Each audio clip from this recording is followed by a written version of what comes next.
All right, for more, I want to bring in Democratic strategist Robin Biro. He's with me, and Republican strategist Boyd Matheson. Hey, guys, how are you? How you doing, Cheryl? Terrific. How about you? Good. Robin, let's talk about some of the sticking points here. And this is where the Democrats are really kind of, and this is what Chuck Schumer was talking about, the sticking points, the border wall, increased agent hiring, the DACA extension. We're not hearing a lot about a DACA talk, which is troubling for some. The health subsidies, and then this Hudson River Gateway project, this tunnel going in to New York. Of those things I just mentioned, Robin, which ones do you think that the Dems are really willing to dig their heels in? And does it possibly point to a shutdown Friday night? I think that's very possible. I did an instant poll, and 2 out of 3, two-thirds thought that we would be seeing a government shutdown. And the only other people that voted said that they didn't have faith in either party to get it done, to be honest. But to answer your question specifically, the problem here with Democrats, the sticking point is going to be specifically the cutting funds for sanctuary cities. I know that's going to be a huge issue for Democrats. Yeah. Where I think we need to concede is in regards to the diversity lottery program, which has been in place since 1990 through Republican and Democrat presidents. But considering the fact that we had one recipient from the diversity lottery program that killed 8 people last year, I think it's the perfect time to cut that program, and I think that's where we might be able to concede. I do want to go back, Boyd, though, to DACA, and I want to play you a soundbite from Sarah Huckabee Sanders. She was on Fox and Friends this morning, and they asked her about the issue of DACA. Listen to her response.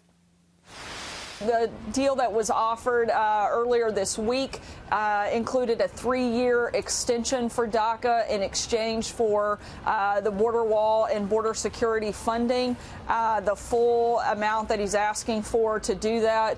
And that was a deal that Democrats continued to reject. So we're hoping that at some point they decide to actually get serious and help us solve this problem that we're very anxious to solve. I don't know, Boyd. The Democrats don't seem to be real serious about it. No, and the problem is trying to do DACA in the context of an omnibus is the wrong place to have that debate.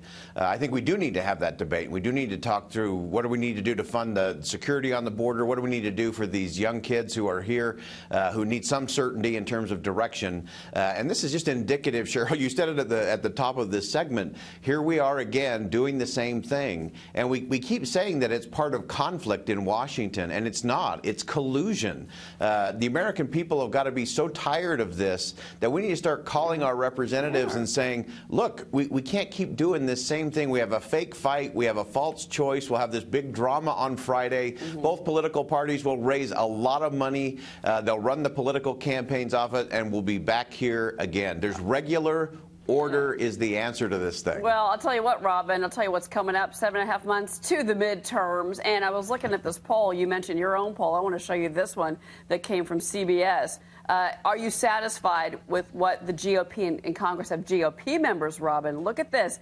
28% said yes. 66% said no, they are not. Not happy with the GOP. Ooh, interesting. I think that really is not just the GOP, though. I think it really across both parties. They're tired of the parties not being willing to work together to actually get their job done. It's starting to look to me, Cheryl, like this is a government welfare system. Like they get in there, they get their pension for a lifetime, and they just sit so hard on these party lines and refuse to work together. I think the parties definitely can work together when it comes to DACA, because it's not going to benefit either party for us to lose that program. But, we can't just kick the can down the road. These funds haven't been allocated. And I'm worried that you mentioned midterms. I'm worried that going into the midterms, they're going to be so hyper-partisan to try and get their agenda pushed that we're just not going to meet anywhere in the middle, because this is their last chance. This is their last chance to push their own agendas. Boyd, I got about 10 seconds. Last word. Yeah, Robin's right on. This is the problem. People have decided Democrats are okay with what they have for their talking points. Republicans are okay with theirs. And the people that get hurt are the American people. Yeah, politics and then humanity. Somebody is making the wrong choice lately. Robin, Boyd, thank you very much.